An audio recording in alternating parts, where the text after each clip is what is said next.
అమ్మాయి అంత పర్ఫెక్ట్ కాదు. ఓహో అలాగా. అంటే నువ్వు చాలా పర్ఫెక్ట్, నీ విధంగా నువ్వు చాలా పర్ఫెక్ట్. నువ్వు చాలా స్పెషల్, నీ పరంగా నీ స్పెషల్ వేలో. ఓకే. ఓనాడు వాషింగ్టన్ లో స్కేటింగ్ చేస్తూ ఉండంగా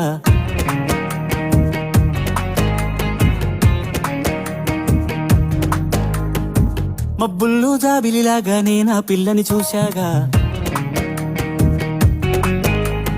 కళ్ళే చదిరే ఆ అందం నా ముందే కనిపించంగా నే సంబరపడిపోగా తను తికమక పడుతూ నాపై పడిపోయే హాస్పిటల్లో చేర్చాక ఆ పిల్లే ఓ డాక్టర్గా తొలి పరిచయం అయ్యాక నే మాటలు కలిపేశాలే సరదాగా. వింతగా మొదలే అయిన స్నేహమే అలా